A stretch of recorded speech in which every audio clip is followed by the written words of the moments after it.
सबसे पहले what I am going to do right now is I am going to show you a soup. Soup मुझे लगता है to an extent it is really difficult to garnish, क्योंकि सब कुछ सूप के अंदर चला जाता है. So how do you maintain that? अगर आपने सूप बनाना है, समझो चावल के साथ यू मेकिंग अ सूप, और maybe rice is what your binding agent to make the soup, then what you do? What I have right now is the basic thick soup. तो thick soup को अगर आपको किसी चीज़ में present करना हो तो व्हाट यू डू, वो मैं आपको दिखा दूंगी. सो व्हाट फर्स्ट थिंग मैं करूँगी is I have 3 peppers, red, yellow and green. ये जस्ट बेसिक मैंने यूज़ कर रही हूँ so that I am able to experiment with colours. So यहाँ पे मेरे पास आई हैव अ बोल फुल ऑफ आइस वाटर. सबसे पहले knife has to be very sharp. Pepper को ऐसे काट लेना है, फिर इसको एकदम okay. So what I did, pepper को काटने के बाद मैंने उसका ये वाला जो पार्ट है उसको हटा दिया. Similarly with green and yellow. मैं ये इसलिए यूज़ कर रही हूँ because these 3 things are really vibrant, colours are good. And if your soup is white, जैसे हम क्रीम स्टाइल सूप बनाते हैं, we use cream of chicken या cream of vegetable, the base is very light. So how do you make that look good, which is why मैंने peppers use किए हैं. अब ये जो है इसका बेसिक फंडा ये है कि जो आप अगर आप बहुत डार्क फूड यूज़ कर रहे हो so the garnish has to be accordingly. Now since the soup is light in color, उसको अगर आपको थोड़ा सा ब्राइटन अप करना है, so then we will have to use certain vegetables, जैसे कि ये पेपर्स हो गए. so इसको अब ये निकालने के बाद बिल्कुल पतला मेरे पास ये पेपर रहता है. इन द बिगिनिंग मेंशन किया था कि जो नाइफ है वो बहुत तेज़ होनी चाहिए. And after that you put that in chilled water. इसको करीब हमें ऐसे 10-15 मिनट रखना है. क्या होता है 15 मिनट के बाद, यू विल ऑल ऑटोमेटिकली सी ये जो पेपर्स है ये सारे कर्ल अप हो जाते हैं एंड उसे एक बहुत अलग सा डायमेंशन आ जाता है. And it looks very pretty on anything that you put it on. It's a very simple garnish, पर दिखने में बहुत प्यारा लगता है. Not just soups, even if you have to make any kebab के साथ भी अगर आपको रखना हो, सो इट लुक्स प्रिटी. ये एक पार्ट हुआ डिश का. अब मैं आपको एक और चीज़ समझाना चाहूँगी कि जो अभी when the competitions were on, a lot of things that I noticed was everybody is doing like huge presentation कि इतना बोल भर के रख दिया, बिरयानी रही या some gravy or whatever. You don't need to do like a huge portion. Try and do it in small portions. It looks cute.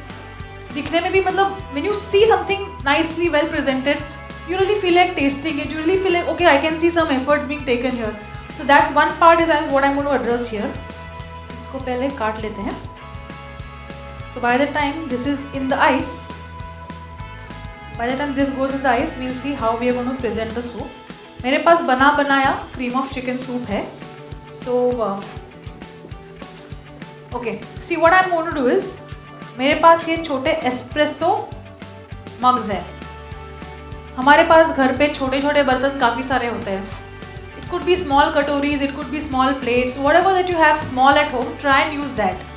इसमें if you want to present soup, इसमें क्या है basically one portion या one short soup. आजकल everything if you try and see bank जो अच्छे parties जो होते हैं, everybody is trying and doing small portions. Moreover, yeah, it could be even a short glass, because we'll do one thing, we'll try it in both, but I prefer this because it has a handle. ऐसे ही मैं transparent glass में भी जो cups होते हैं, try do it. अभी कल they are getting their own crockery ना.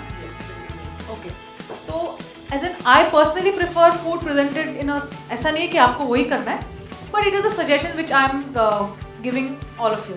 It will taste perfect. अगर टेस्ट देखा जाए तो this will taste really good. There is no doubt about taste and I am very sure that all of you know what you are going to cook tomorrow.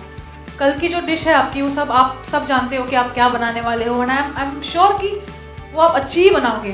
So since that taste part is something which will definitely be good, so where one step up would be presentation and garnish. So which is why we all are here today. So अगर इसे हमें कोई glass में present करना हो, तो first thing that we will do is will pour the soup. अब एक चीज़ हमें एक थोड़ा सा साइंस आता है. अगर इसके ऊपर हमें चिकन रखना हो तो चिकन कभी भी ऊपर नहीं रहेगा. Why? Because it is heavy, it is sure to go down. So what you do, anything that is heavy on a soup will never stay on the soup. So या तो आप एक काम कर सकते हो, you can put something light on top and maybe some stick. So या तो आपने एक celery ले ली, और उसको ऐसे रख दिया तो वो ग्रीन आ गया. Green colour and white again a good combination. You could do a lemon swirl on the rim of the glass, it is falling down. So these are various garnishes which you can try. ये तो रही soup की बात. I'm sure when all other chefs are also discussing their recipes, तो वो एक pertaining course को लेके certain garnishes will be discussed. So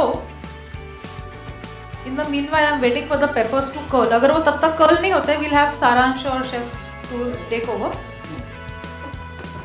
Nice clean celery. If you put this in ice water, ये भी बिल्कुल stiff हो जाएगी and it will go very well inside.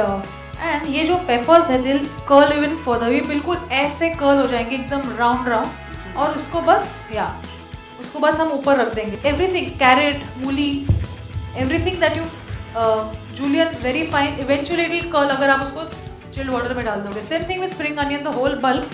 उसको अगर आप ऐसे slit करोगे, put it in chilled water, it will become like a वो जो हम दिवाली के टाइम पे अनार जलाते हैं ना वैसा हो जाएगा. So that is so this is a very simple thing what I have shown you. This same concept you can do if you are doing mocktails. जैसे आपने समझो कोई एक पंच बना दिया. So if you don't want to use celery, you use anything else which is like a stick. You can use carrot, you can use beetroot. Various if अगर आपका जो drink है वो बहुत dark है तो use a मूली. So make sure the contrast is maintained. Because क्या होता है घर के खाने में हम गार्निशिंग पे बिल्कुल ध्यान नहीं देते. धनिया का पत्ता पुदीना का पत्ता डाल दिया खत्म, garnishing is over. It never goes beyond that. So here we are here today to tell you कि what extra you can do and by the end of it it will all be good. Everybody is going to do a rocking job tomorrow, I'm very sure. Yeah, I live very close to Hypercity actually, so I'm sure that I would want to, or rather I do a lot of shopping there, and it's